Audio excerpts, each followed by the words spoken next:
The night I realized my friends were fakes. It's a weird kind of punch to the gut, right? That moment you look at people you've laughed with, cried with, the ones you've trusted with your deepest secrets, and suddenly you see strangers. Or worse, actors. For me, it wasn't some big dramatic movie-style betrayal. Nope, it was way sneakier than that. It all happened in one night, a slow, uncomfortable unraveling, like watching a series of little moments where the masks didn't just slip, they completely shattered. We were a tight group, or at least, that's what I thought.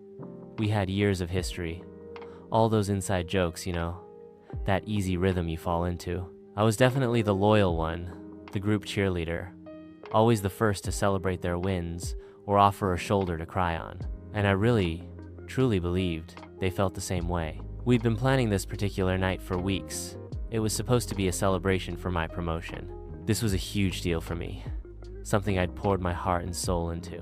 I was buzzing, not just about the promotion itself, but with the idea of sharing that happiness with them, my closest friends. I pictured a night full of laughter, genuine congrats, that awesome feeling of shared joy that makes friendships even stronger. Looking back now, it's almost funny how wrong I was.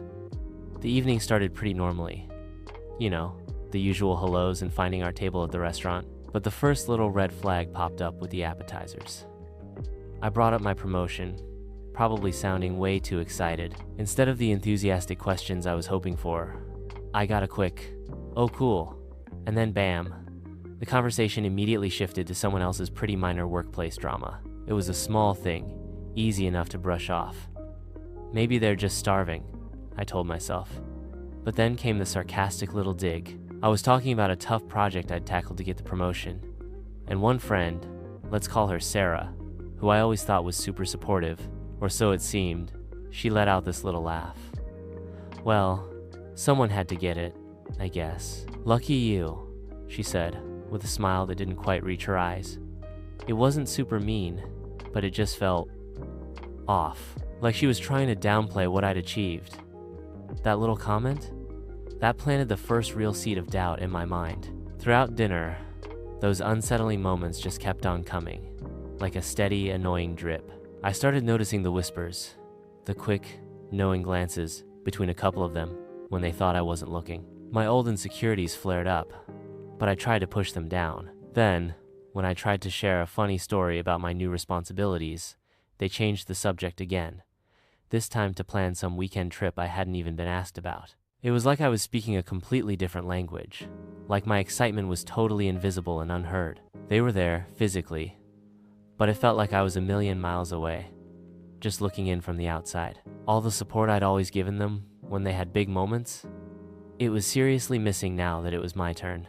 The real kicker, though, the moment that flimsy mask really started to crack, was when I excused myself to go to the restroom. Walking back, just before they saw me, I heard bits of their conversation. My name. Then, someone doing a mocking impression of something I'd said earlier. And then, laughter. Not the warm, friendly laughter I knew from our group, but something else. Something that made my stomach absolutely clench. They were talking about personal stuff. I told one of them in confidence, things that were now apparently their dinner entertainment. The betrayal of that, how casually cruel it was, felt like a punch. I went back to the table, this cold knot tightening in my chest. The laughter stopped, and suddenly, there was this awkward, almost guilty silence. And in that silence, I saw it. I saw their masks, crystal clear, the forced smiles, the faked interest. It was all so painfully obvious now. These weren't my friends. These were people who, for some reason I just couldn't get my head around, seemed to almost resent my happiness. People who got more of a kick out of picking apart my life behind my back than celebrating with me. The night wasn't about my success. It was just a stage for their fakeness. That realization just hit me. A quiet implosion, and my whole idea of our years of friendship just crumbled into dust. Honestly, I don't remember much about the rest of that dinner. I think I just went on autopilot, mumbled a few things, gave a weak smile here and there. The joy I'd been feeling just a few hours before, totally gone, replaced by this hollow, empty ache. There wasn't some big, dramatic showdown. What would have been the point? The truth was right there. Not in loud accusations, but in 1,000 little cuts. The main thing I felt was just completely and utterly drained. I realized that after spending time with them, I usually felt kind of lousy. And that night was just the final straw. Later, when I was alone in my apartment, all those little moments just kept replaying in my head. The disinterest, Sarah's sarcastic comment, the whispers, the way they'd shared my private stuff. It was a pattern, not just a one-off bad night.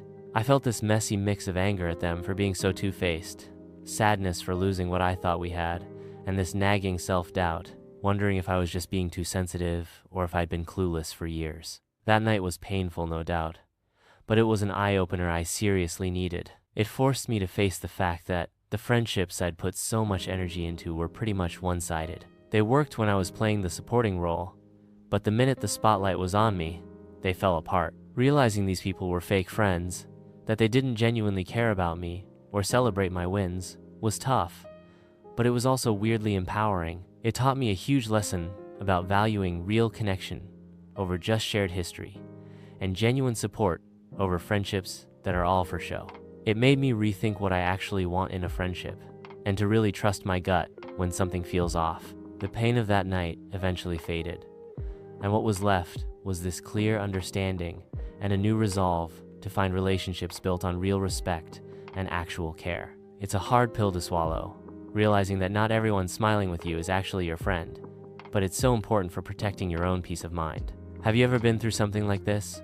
That awful dawning moment when you realize the people you thought were your friends just weren't genuine at all? I'd love to hear your stories in the comments below.